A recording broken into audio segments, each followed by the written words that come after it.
self-immolation of active-duty Air Force member Aaron Bushnell in protest of the war in Gaza has created controversy online from left and right. Now, Rising Friday's host Amber Duke zeroed in on this, posting on X on Monday. Bulk of the online left is rejecting the idea that an Air Force veteran who self-immolated for Palestine was mentally ill and are actually heralding him as a courageous hero. Literal death cult.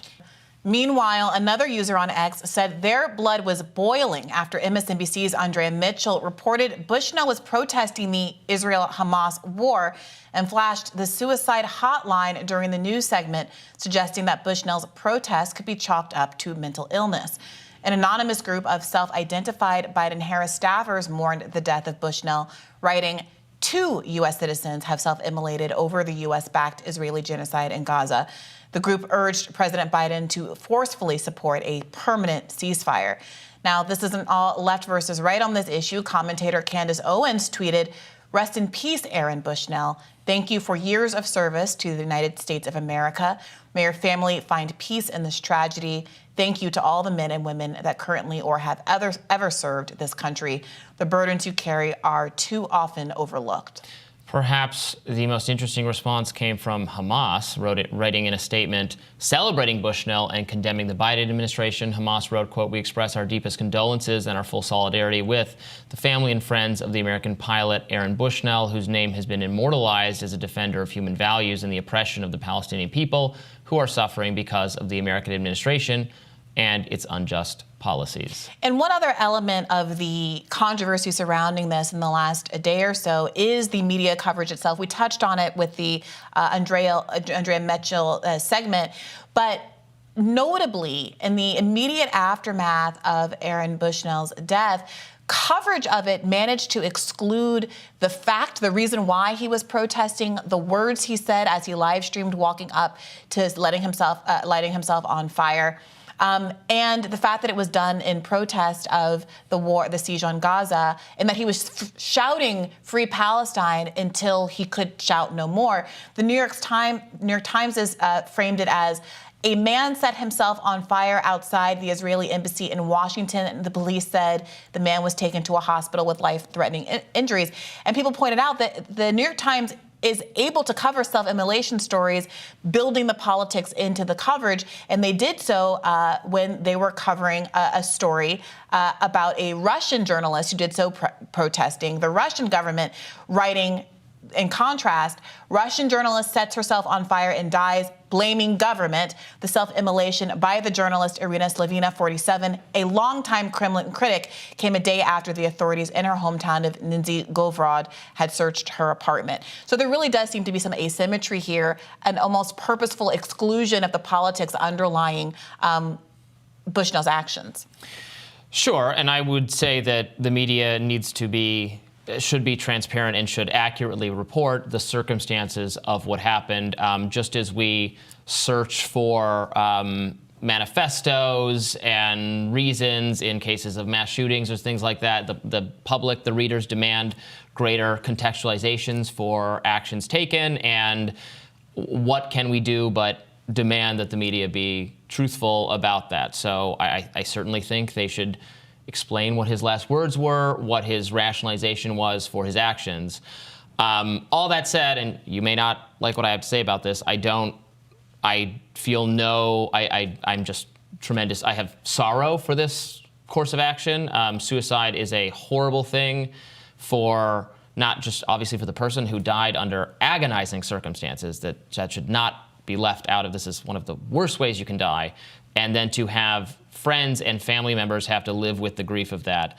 I am not going to pass moral judgment on the action, but I find it horrible to contemplate and just very sad. And I would not use words like courageous or important. I wouldn't use negative words about it either. It's just a terrible thing to happen, not something to be encouraged whatsoever, in my view. Not a constructive form of protest, and one that is so harmful and so scarring for people, for family members, in the same way that suicide is under circumstances of mental illness. I'm not going to make the claim this is mental illness because I don't know anything about this person's circumstances, and their stated rationalizations were perfectly ideological and political. So I accept that that's the case, but I would not say good. I would not cheer for it. Well, it's demonstrably an effective form of protest because he live streamed it. Remember, there was another one of these that got completely erased from the media, so much so that we don't even know that person's name. It happened in December. But there was a segment that we're unable to play from mainstream cable news that has been so avoidant of talking about the humanitarian crisis in this way, that has been more compassionate because of the framing around Aaron Bushnell than any that has happened so far. So I think the real tragedy is that it takes a young 25-year-old U.S. airman lighting himself on fire and dying in front of an Israeli embassy to get that level of coverage, despite the fact that there is an enormous public appetite to talk about what many people are perceiving is the worst humanitarian crisis they've ever witnessed. It's being live streamed on their social media apps 24 hours a day, but there's a very different set of imagery that's happening on the mainstream news. And but for an instance like this, certainly they would not have been talking about it, and even we are now being compelled to have this conversation. And particularly, I want to note that because Bushnell was an Air Force officer, there is a kind of a narrative that's out there that says, this is suicide, this is fruitless. I saw someone pushing back and saying, well, so many officers go and fight and die for their country, and they say that they're dying for what they believe in. Aaron Bushnell arguably is doing that in the most concrete and pure essence. He's literally dying for what he believes in, which is not bombing Palestinian civilians, but bringing attention to the extent to which America is complicit in the deaths of 30,000 Palestinians, most of whom are women and children. Remember, as the Intercept reported back in January, but the Biden administration deployed an Air Force team to Israel to assist with targeting to Gaza. He was an Air Force member who potentially was reacting to his colleagues being sent to help implement this actual war. And instead of participating in that, instead of being complicit in that, he chose instead to give his life not to the task of killing others, but to try to stop it. And whatever judgment you make of that, it certainly is a kind of living one's ideals that I frankly don't think that you can wave away. I mean, then he could have burned his uniform. He could have declined to go. There are about 1,000 actions you can take that don't have the scarring, searing effect on your friends and family members of setting yourself on fire.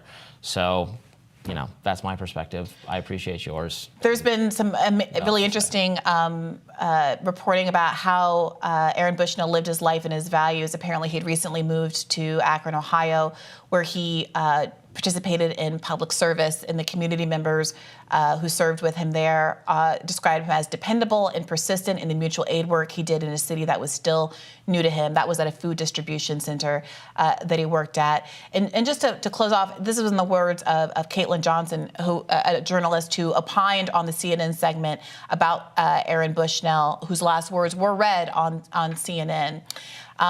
She said, he did it. Aaron Bushnell forced this to happen. He did something so jarring and impactful that the mass media would be forced to report the raw facts about it if they wanted to avoid internal conflict like CNN and the New York Times have been experiencing in recent weeks. He left them no choice, and I think it's worth asking whether simply burning his uniform in front of the embassy would have forced that outcome. No. Ask his parents about that. Ask his friends. Ask the people he leaves behind. It's a horrible thing, and I did read her comments. I found them very reprehensible, but tell us what you think about this issue. We'll have more Rising right after this.